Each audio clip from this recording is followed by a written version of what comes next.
네, 감사드립니다. 오늘 본문 보겠습니다. 에베소서 4장 우리 1절에서 3절입니다. 에베소서 4장 1절에서 3절.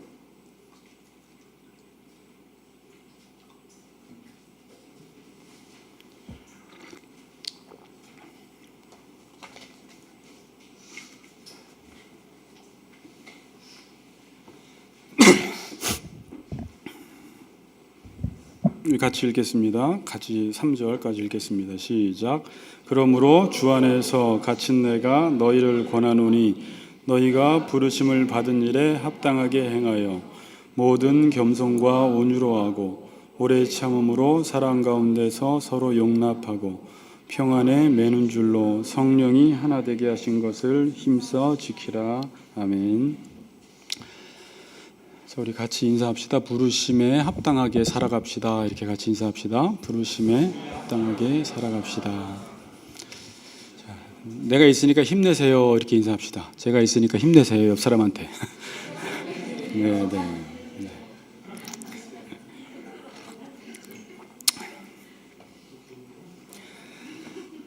제가 부르심과 하나됨이라는 제목으로 준비하다가 오늘 좀 이걸 나눴습니다. 오늘은 그냥 부르심에 대해서만 설교를 하도록 하겠습니다. 그러니까 좀 짧겠죠? 네. 지난번 한국 목회자 협회에서 사람들이 기독교를 싫어하는 이유를 조사를 했다고 제가 말씀을 드렸죠. 그래서 기독교가 다른 종교보다 호감이 덜 가는 이유 중에 가장 높은 것은 기독교인들이 신앙과 삶이 일치하지 않는다가 57%였습니다. 이것은 저의 삶을 보아도 인정하는 부분이고 그리스도인들을 보아도 인정할 수밖에 없는 부분입니다. 여러분도 아마 그렇게 생각하실 거예요. 지금 세상 사람들의 눈에 비친 교회와 성도들의 삶의 모습은 그리 좋아 보이지 않습니다. 그러니까 선한 삶이 별로 없다라는 거예요. 그래서 많은 사람들이 교회와 성도들을 별로 좋아하지 않아요. 어떤 사람들은 교회를 되게 싫어하기까지 합니다. 지난 시간에 말씀드렸듯이 그리스도인의 삶에 윤리 도덕이 없다라는 말은 지금 그리스도인들이 예수를 믿으면서 삶의 목적, 신앙생활하는 목적이 잘못되었다라는 말이에요. 그러니까 그리스도인의 삶의 문제는 삶을 바꾸고 싶다고 바꿔지는 게 아니라 그가 어떤 것을 목적으로 살아가고 있는지 그 목적이 잘못됐기 때문에 그러한 삶이 나올 수밖에 없다라는 거예요. 그래서 우리가 잘못 살면 세상 사람들은 옆에서 보고 뭐라고 하냐면 도대체 저 사람들은 뭘 믿길래 저런 행동을 할까? 그러니까 삶을 보고 우리의 믿음을 보는 거예요. 그러니까 우리의 삶은 우리의 믿음의 표현이라고 할 수가 있죠. 그렇죠. 만일 어떤 아이가 좋은 학원에 다니는데 공부를 잘 못해요. 그럼 우리 학부모님들은 어떤 생각을 할까요? 도대체 학원에서 뭘 가르치길래 애가 저럴까라는 거죠. 우리가 어떤 사람을 볼 때 어떤 사람이 참 잘 살고 선하게 살고 절제 있게 살고 삶 속에서 도덕과 윤리가 분명한 사람들을 보면 그 사람들은 주로 삶의 목적이 분명합니다. 삶의 기준과 원칙이라는 것이 있기 때문에 그러한 삶이 나오는 거예요. 삶이 정말 바르게 사는 사람들은 삶을 잘 살고 싶다고 살아간 게 아니라 그 사람이 나름 자기의 삶을 살아가기 위한 어떤 원칙과 기준이 분명하기 때문에 그 원칙과 기준 하에서 삶을 살아가기 때문에 그 사람의 삶이 그렇게 선한 삶이 나올 수가 있다라는 것입니다. 자, 우리 예수님은 삶에 있어서는 최고의 삶을 사신 분이세요. 그러니까 이 땅에서 가장 완벽한 삶을 사신 분이 누구냐라고 할 땐 예수님이에요. 그러니까 인간적인 표현으로는 정말 존경받을 만한 삶, 세상적인 표현으로는 성자인 삶, 정말 거룩하게 사신 분이라고 할 수 있습니다.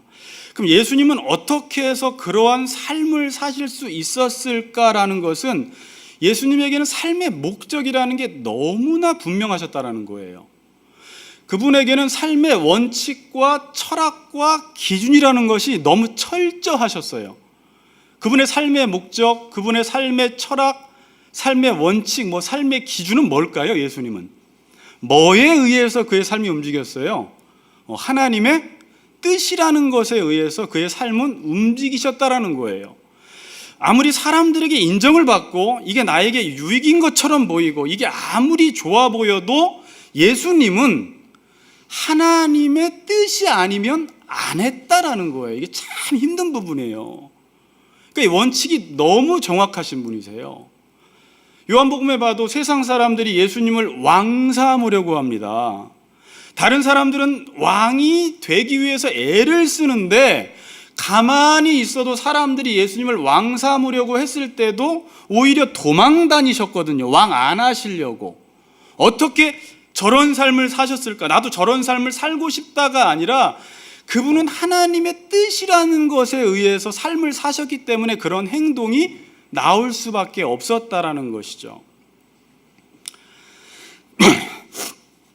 우리 그리스도인들에게도 이러한 원칙과 기준과 목적이 있다라는 것입니다. 그게 뭐냐면 지금까지 여러분들이 저와 함께 배운 에베소서 1장에서 3장까지가 이게 그리스도인들의 삶의 목적, 다른 말로 기준, 원칙, 철학이라고 말씀을 드릴 수 있습니다. 이것을 오늘 성경 에베소서 4장 1절에서는 한마디로 그냥 부르심이라고 설명을 해요. 네, 아시겠어요? 1장에서 3장까지를 그냥 부르심, 그리고 4장에서 6장까지는 합당하게 살아라 라고 해서 오늘 그리스도인들에게 제시되는 윤리는 너희들은 부르심에 합당하게 살아라 라는 것입니다. 너희들의 삶은 반드시 부르심의 근거에서 삶이 나와야지 그리스도인다운 삶을 살아갈 수 있다고 우리에게 말씀을 하는 것입니다. 자, 오늘 4장부터는 그리스도인들의 윤리적인 실천 부분을 설명을 합니다. 이 실천 부분을 설명함에 있어서 사도 바울이 가장 먼저 우리들에게 권면하는 말씀이 오늘 4장 1절이에요. 자, 4장 1절을 우리 같이 한번 읽어봅시다. 4장 1절 시작.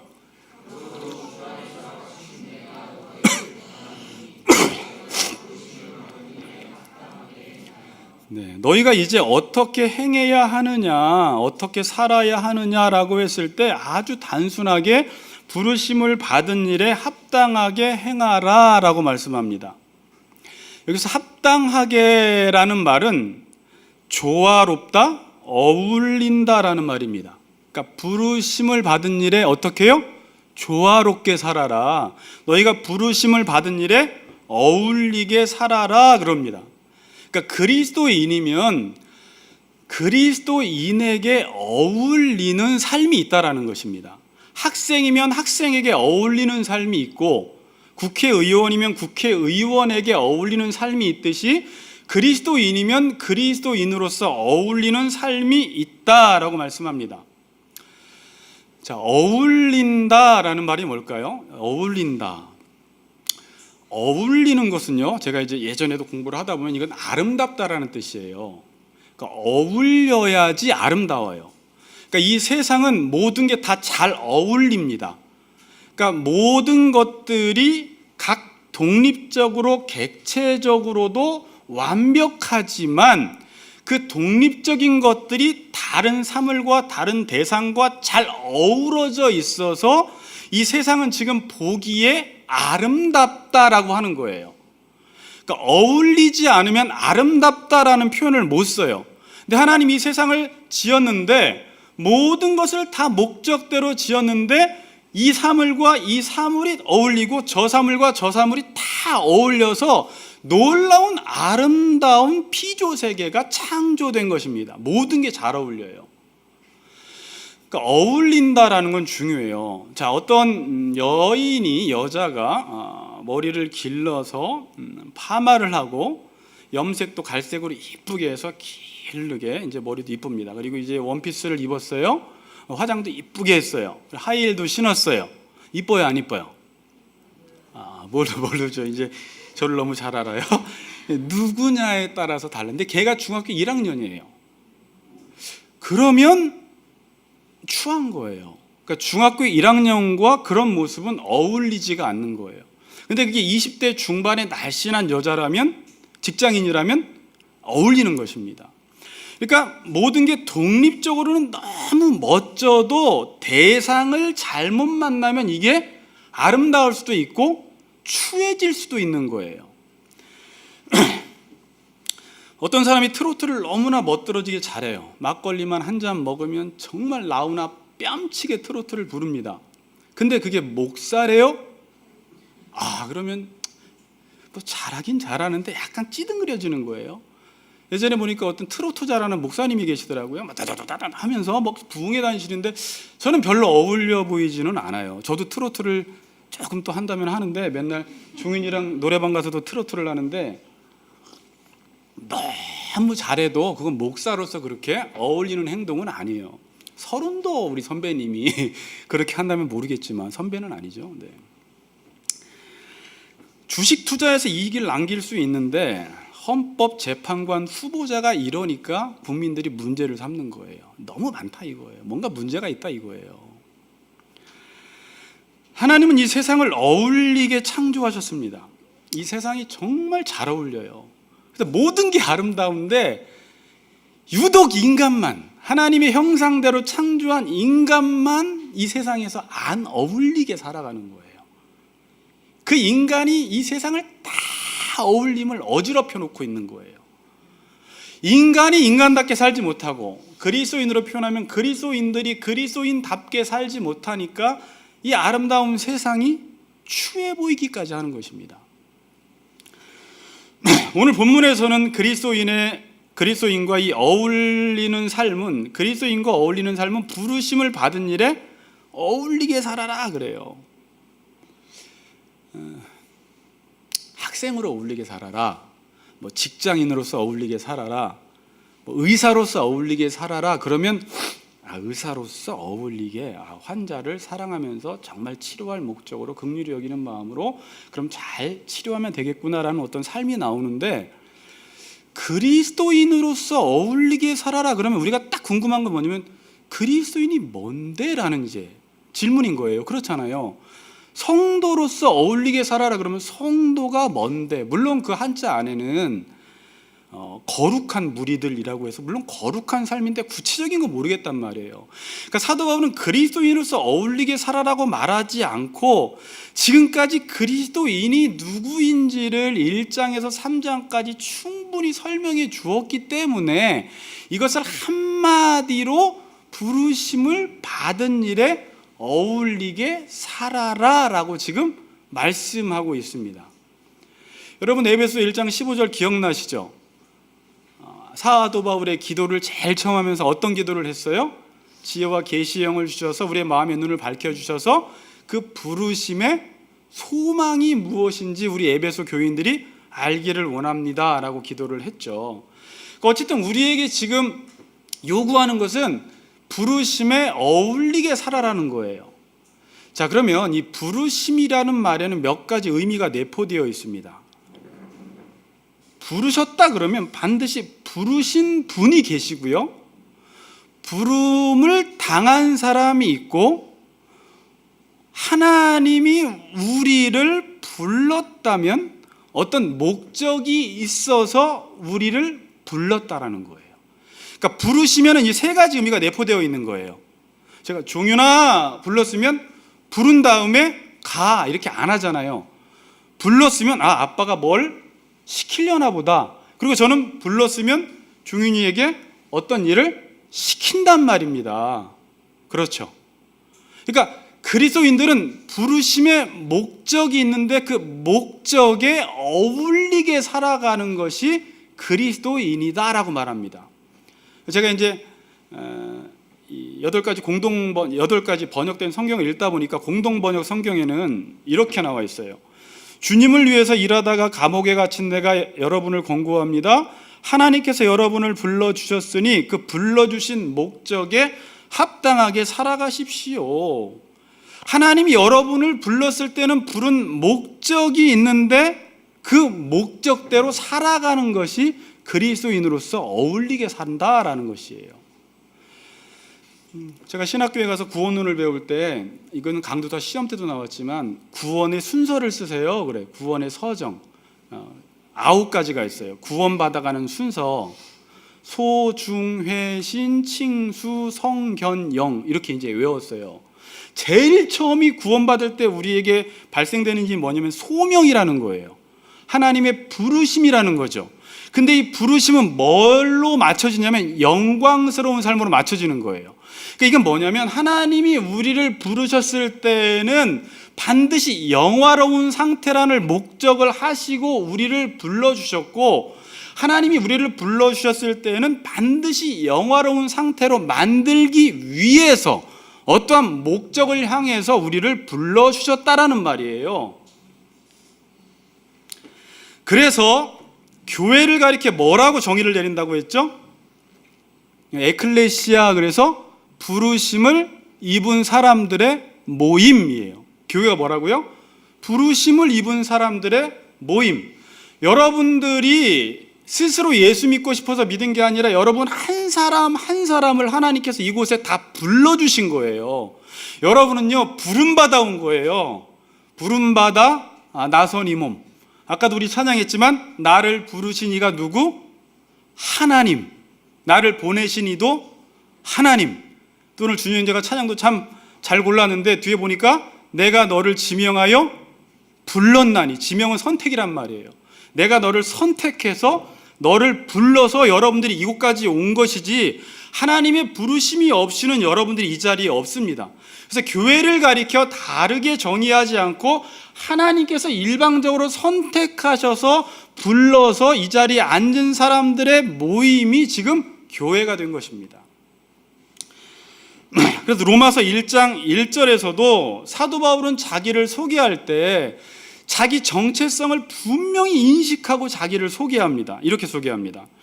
예수 그리스도의 종 바울은 사도로 부르심을 받아 하나님의 복음을 위하여 택정함을 입었으니, 이렇게 말해요. 나는 예수 그리스도의 종인데 내가 어떻게 예수 그리스도의 종이 되었냐? 사도로 부르심을 받아. 그럼 내가 왜 부르심을 받았느냐? 그 1절에 하나님의 복음을 위하여 택정함을 입었다라고 말하고 있습니다. 정확히 자기 자신이 누구인지에 대한 인식이 분명하죠. 나는 하나님의 종인데 하나님이 종이 된 이유는 하나님이 나를 사도로 불러주셨고, 사도로 부름받은 이유와 목적은 뭐냐면 하나님의 복음을 위하여 내가 택함을 받았다라고 말합니다. 또 갈라디아서 1장 11절에서 16절을 보면 거기서 그런 이야기예요. 자신은 하나님의 교회를 심히 박해하던 사람이었다. 누구보다 열심히 이 교회를 박해하던 사람이었는데 15절 16절에 이런 말을 합니다. 그러나 내 어머니의 태로부터 나를 택정하시고 그의 은혜로 나를 부르시니가 그의 아들을 이방에 전하기 위하여 그를 내 속에서 나타나시기를 기뻐하셨을 때에, 그래요. 어머니의 태로부터 나를 택정하시고 그의 은혜로 나를 부르신 이가, 부르신 목적이 뭐라고요? 이방인에게 복음을 전하기 위해서 하나님이 나를 부르셨구나 라는 사실을 사도 바울은 분명히 알았어요. 내가 왜 부름받았는지, 부름받은 목적이 무엇이었는지를 분명히 알고 살아갔다라는 것입니다. 여러분 그런 질문 해보시지 않았어요? 이번에도 저쪽 성경 보고 하니까 그 전사님이 그런 질문을 저한테 하더라고요. 왜 오빠는 그렇게 목사가 되었다고 생각하냐고 갑자기 뜬금없이 질문을 하는 거예요. 왜 나를 부르셨느냐, 그러니까 목적 말고 나를 왜 부르셨냐라는 거죠. 그럼 제가 어떻게 대답할 것 같아요? 난 일찌감치 목사를 하고 싶었어가 아닙니다. 저는 부모님이 계시지만 목사할 마음이 없는 사람이었어요. 저희 행실을 보면 목사가 될 만한 사람이 아니었는데 하나님이 그냥 부르신 거예요. 어느 날 저를 일방적으로 선택하셔서 부르셔서 목사를 세우신 것이지. 여러분들도 한번 생각해 보세요. 나를 성도로 왜 부르셨을까? 굳이 이유를 대라면 어떤 이유를 대야 돼요? 하나님이 나를 선택하셨다라는 거예요. 하나님이 나를 사랑하셨다라는 거예요. 이번 주에 아내가 뜬금없이 카톡으로 찬양 하나 영상을 보내더라고요. 그저 사랑하기 때문에 라는 찬양이에요. 그래서 한번 들어봤죠. 그저 사랑하기 때문에. 근데 그 내용이 저는 어디 있는 줄 알아요. 신명기 7장 7절에서 8절에 있어요. 하나님이 그래요. 내가 너희를 택한 것은 다른 민족보다 수요가 많아서 잘나서 택한 것이 아니라 그저 너를 사랑하기 때문에 너를 택한 것이다 그래요. 여러분들 잘나서 택한 것이 아니라 그냥 여러분들 하나님이 그저 여러분들을 그냥 사랑했대요. 그럼 왜 사랑하셨어요? 몰라요. 여러분들을 그냥 사랑하신대요. 그래서 여러분들이 이 자리에 부름 받은 것이라는 것입니다. 그럼 무엇 때문에 부르셨느냐? 아까 제가 그랬어요. 나를 왜 부르셨느냐? 선택해서 사랑했기 때문에. 그럼 무엇 때문에 부르신 것이냐라고 했을 땐 그게 에베소서 1장에서 3장이고, 제가 요약하면 몇 절이라고 했어요? 1장 3절에서 5절에 우리를 거룩하고 흠이 없는 하나님의 자녀로 만들려고 하나님께서 우리를 불러주셨다라는 것입니다. 그러니까 여러분 어떻게 좀 안 졸리시죠? 뒤에 재밌어요. 자, 우리 인생 속에 이걸 조금 주관적으로 적용해 보세요. 희한한 일들이 생긴 거예요. 저도 마찬가지예요. 저는 그냥 제 나름대로 제 인생을 살았어요. 여러분들도 여러분 나름대로 그냥 인생을 잘 살아가려고 노력하고 있는데 어느 날 내가 예수 믿고 있더라는 거예요. 알고 봤더니 하나님이 나를 부르신 거예요. 그래서 교회를 다니다가 교회 다니는 것이 뭔지 모르다가 교회를 다녔는데 목사님과 함께 성경 공부를 통해서 공부를 하다 보니까 이 의미가 뭐냐면 어느 날 하나님이 나를 부르셔서 하나님이 나의 아버지가 되시고 내가 그의 자녀가 되어서 이제부터 우리 인생 속에서 너는 혼자가 아니라, 너는 외로운 존재가 아니라 내가 너를 위해서 아버지 노릇을 해주시겠다라는 거예요. 뜬금없이 인생 속에 갑자기 창조주 하나님이 나의 아버지가 되셔서 이제 나의 인생을 책임져 주시겠다라는 거예요. 너에게 필요한 모든 것을 다 공급해 주시겠다라는 거예요. 먹을 것, 입을 것, 마실 것 다 주겠다라는 거예요. 좋은 것 다 주겠다라는 거예요. 우리 인생 속에 이런 놀라운 일들이 생긴 거예요. 교회 다니고 예수 믿는다라는 것은 하나님이 아버지 노릇해 주겠다라는 거예요. 내가 너의 하나님이 되고 너는 나의 백성이 된다. 내가 이제부터 너의 인생을 책임져 줄게라는 그러한 하나님 아버지와의 관계 속에서 이제 우리가 살아가는 거예요. 희한한 일 아닙니까, 여러분? 여러분들이 지금 그런 상태에 있어요. 그게 운명이에요. 그래서 여러분들이 지금 부르심을 받았잖아요. 자, 로마서 봅시다. 로마서 8장 28절 30절 우리가 예전에 말씀을 들었지만, 우리가 알거니와 하나님을 사랑하는 자 곧 그의 뜻대로 부르심을 입은 자들에게는 뭐라고요? 모든 것이 합력하여 선을 이루느니라. 하나님이 미리 아신 자들을 또한 그 아들의 형상을 본받게 하기 위하여, 정확히 지금 여기서 말씀하고 있죠. 목적은 아들의 형상을 본받게 하기 위하여 미리 정하셨으니 이는 그로 많은 형제 중에서 맏아들이 되게 하려 하심이니라. 미리 정하신 그들을 뭐하고요? 부르시고, 부르신 그들을 또한 의롭다 하시고, 의롭다 하신 그들을 또한 영화롭게 하신다라는 것입니다. 우리 아버지 하나님이요, 방황하던 여러분, 세상에서 방황하던 여러분들을 일반적인 선택으로 여러분들을 부르셔서 내가 너를 이제 어떻게 만들 거냐면 하나님 닮은 자녀, 소중회신 칭수 성견 영까지 영화로운 자녀로 내가 너를 만들 거야 라는 하나님과의 관계 속에 우리가 들어가 버렸다라는 거예요. 아멘. 이런 희한한 일들이 우리 인생 속에 생긴 것입니다. 은혜죠. 그래서 여러분, 여러분의 인생이 앞으로 내 마음대로 안 가집니다. 내 마음대로 안 가져요. 하나님이 여러분들을 부르셨으면 반드시 영화로운 지점까지 이끌어 가십니다. 저쪽 교회 성경 공부하다가 한 분이 그래요. 인생에 너무 많은 고난을 당하니까 자기가 인생을 살아가는데 자기 뜻대로 안 된대요. 자녀가 아프고 집안에 어려움이 생기고. 그래서 성경 구절을 외우는데 이렇게 외우는 거예요. 하나님을 사랑하는 자가 아니라 사람이 마음으로 자기의 길을 계획할지라도 그 걸음을 틀어버리시는 분은 하나님이시다. 틀어버리는 분은 아닌데 스스로 그렇게 외우시는 거예요. 이제 내 인생이 내 마음대로 안 된다라는 거예요. 내가 내 인생을 내 계획대로 살아가고 싶은데 하나님이 계속 틀어버리신다라는 거예요. 내가 내 마음대로 내 인생을 사는 것 같은데 저를 봐도 이제는 내 안에서 하나님께서 내 안에 사셔서 내 인생을 끌고 가고 있다라는 것이 느껴져요. 하나님이 내 속에서 강력하게 역사하셔서 내 마음대로 내 인생이 가지는 게 아니라 뭔가 하나님께서 계속 작용하시고 하나님의 권능의 손으로 나를 어떤 지점으로 끌고 가고 있다라는 것이 저뿐만이 아니라 여러분들도 아마 느낄 거예요. 사도 바울은 이 인생의 비밀을 알았어요, 여러분. 그래서 이렇게 고백을 해요. 빌립보서 3장 봅시다. 3장 12절에서 14절. 우리 이 구절은 같이 한번 읽어봅시다. 시작.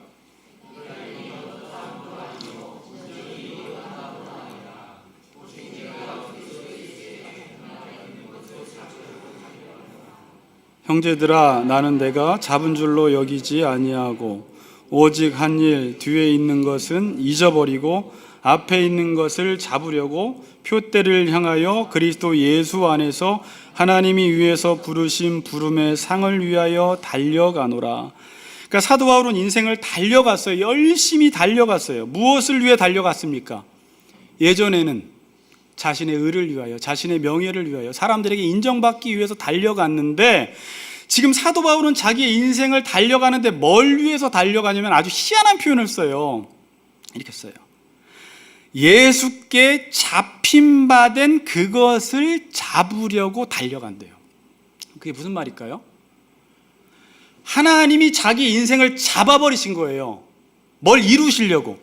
이방인에게 복음을 전하기 위해서 하나님이 그의 인생을 잡고 계시니까 내 인생이 어차피 하나님께서 그 잡고 계신 방향으로 인도하실 것이기 때문에 잡힌 바 된 그것을 위해서 나도 그것을 잡으려고 달려간다라는 거예요. 하나님이 사도 바울을 잡으실 때 내가 네 모태에, 어머니 모태에 있을 때부터 이방인에게 복음을 전하기 위해서 내가 너를 불렀기 때문에 사도 바울의 인생은 하나님이 그곳으로 이끌어 가실 것임을 알았기 때문에 그 잡힌 바 된 그것을 나도 잡으려고 달려갔다라고 지금 말씀하고 있는 것입니다. 그 뒤에는 이렇게 설명해요. 표대를 향하여 그리스도 예수 안에서 하나님이 위에서 부르신 부름의 상을 향해서 달려간다. 뭐를 향해서요? 하나님이 나를 부르신 그 부름의 상을 향해서 내가 달려간다. 그러니까 하나님께서요, 여러분들의 인생을 잡아버리셨어요. 이게 좋아요, 싫어요? 잡아버리셔서 끌고 목적지까지 가신다라는, 이게 기독교예요, 여러분. 근데 이제 성도들의 삶은 이렇게 두 가지로 나눠질 수가 있어요. 하나님이 잡았습니다. 자, 누군가가 나보다 힘센 사람이 잡았어요. 그럼 순순히 끌려가면 힘들이지 않고 편안한데 잡힌 손에서 벗어나려고 하면 인생이 힘들어져요. 그렇죠. 잡은 것을 위해서 나도 잡으려고 가는 사람이 있고 그 손아귀에서 벗어나려고 하지만 결국은 잡힌 그것을 나는 이룰 수밖에 없는 사람으로 살아가게 되는 것입니다. 제가 이제 오늘 성도들하고도 위해서 잠깐 나누겠지만 요즘 개척하고 이제 늘 마음속에 드는 고민이 뭐냐면 내가 이 목회를 잡으려고 달려가느냐 아니면 하나님이 뭔가 저를 잡아서 내가 그 잡힌 바 된 그것을 잡으려고 달려가느냐, 저희 고민이 이제 이거거든요. 제가 보면 이 교회를 통해서 잡으려는 건 없어요. 제가 스스로 설교 준비하면서 물어봤어요. 저는 이 길에 제가 스스로 온 것도 아니고 지금 개척을 한 이유도 너무나 힘든 개척인데 이 개척도 제가 뭘 잡기 위해서 개척을 한 건 아니에요. 저는 간증인데 신학교 때부터 수업 시간에 교회론 과목을 들으면 앞에서 울었어요. 신학교 교육은 딱딱해요, 여러분. 그냥 정의만 내려주는데 그 강의를 듣다가 교회가 이런 곳이구나라는 마음이 생기고 거기서 안타까운 마음이 생기면서 눈물을 흘린 적이 있어요. 수업을 듣다가. 그리고 이런 교회를 세워봐야 되겠다라는 그러한 제 마음속에 소원을 주셨는데 지금 생각해 보니까 하나님이 그때부터 저를 잡아버리신 거예요. 제가 과연 이 교회를 세울 수 있을까? 하나님이 원하시는 교회를 과연 이뤄갈 수 있을까? 저를 보면은 똑똑하지도 않고 배운 것도 없고 할 수 있는 것도 없고 잘할 자신도 없는데 하나님이 계속해서 말씀을 볼 때마다 마음속에서 무언가로 계속 나를 부르시는 것을 느꼈어요. 그래서 그 잡힌 바 된 그것을 잡으려고 달려가는데 어느 날 인간적으로는 그걸 잡고 싶은 마음이 없어요. 저는 제 인간적으로는 교회를 바르게 세울 수 있는 힘이 저에게 없어요. 왜 내가 이 길을 가고 있지? 지금도 그 생각을 해요, 저는.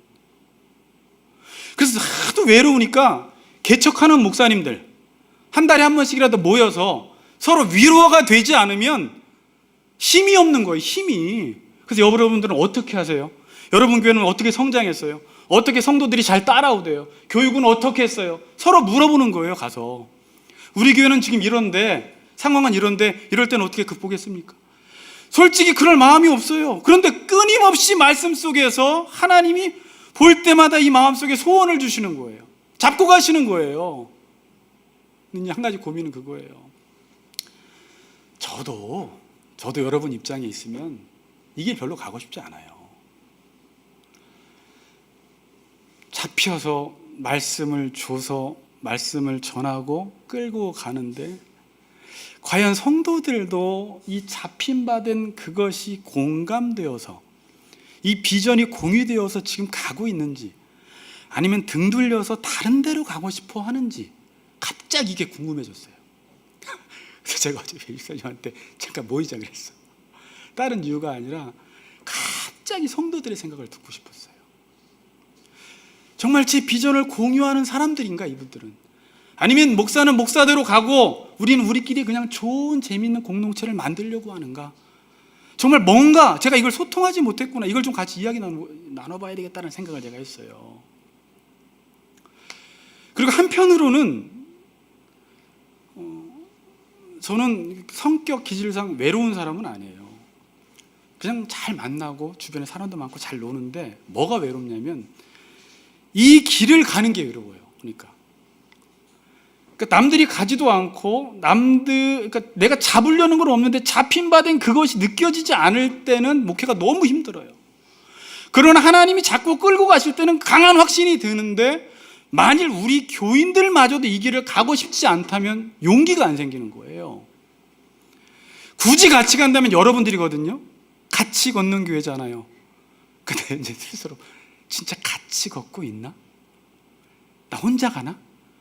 나랑 같이 걷는 사람은 과연 몇 명이나 될까? 이 생각을 해본 거예요.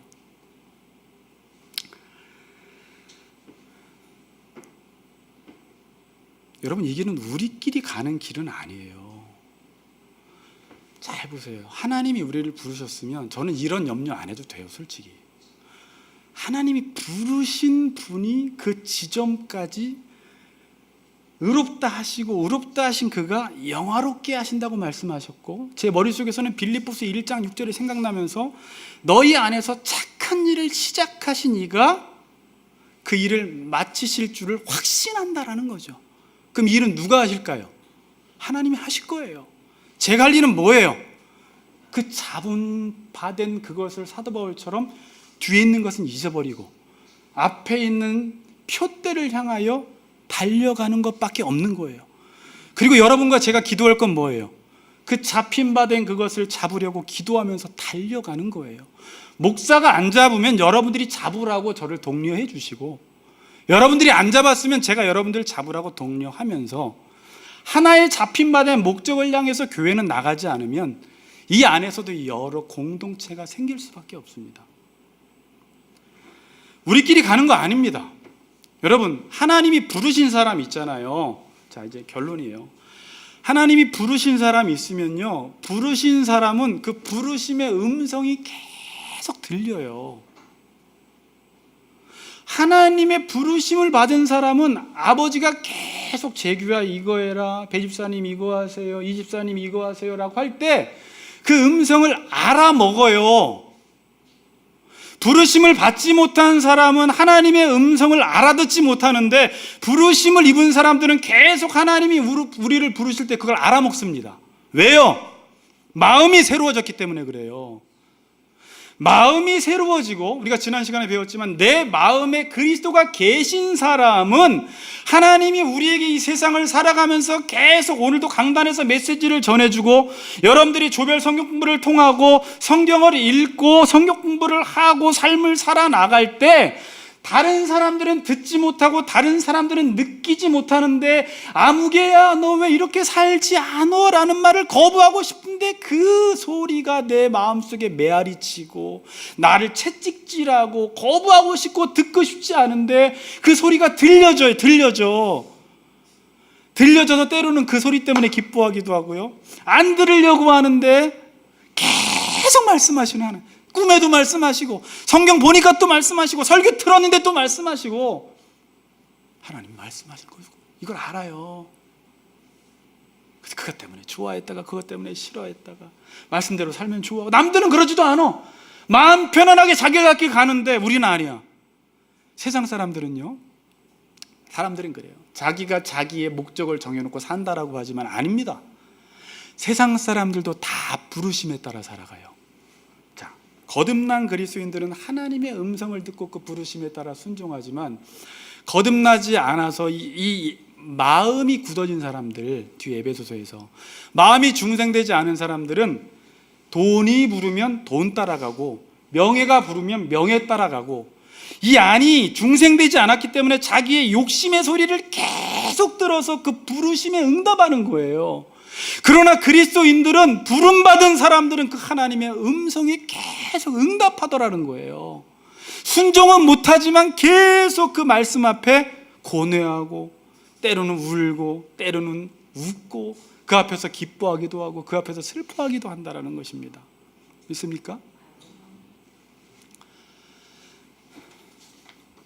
요한복음 10장에 보면 목자와 양의 관계를 말합니다.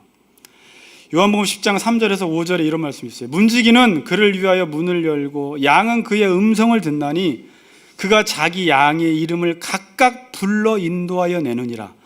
자기 양을 다 내놓은 후에 앞서가면 양들이 뭐라고요? 그의 음성을 아는 고로 따라오되, 타인의 음성은 알지 못하는 고로 타인을 따르지 아니하고 도리어 도망하느니라. 양들은 주님의 음성을 알고 따라가서 목자의 음성을 알고 따라가는데, 주님의 양이 아닌 사람들은 그 음성을 듣지 않는다라는 거예요. 도둑이 부르는데 따라가더라는 거예요. 여러분은 어떠세요? 주님의 음성에 응답하세요? 세상의 부름에 응답하세요? 때로는 세상의 부름에 응답할 때도 있지만, 여러분들은 본질적으로 부름받았으면 여러분은 계속 주님의 말씀에 응답하는 자로 살아가는 것입니다. 오늘 성경은 말씀합니다. 부르심을 받은 일에 어울리게 살라는 것입니다. 어떠세요, 여러분은? 그 부르심에 합당하게 살아가시는 우리 같이 걷는 교회 성도님들이 되시기를 주님의 이름으로 축복합니다. 아멘.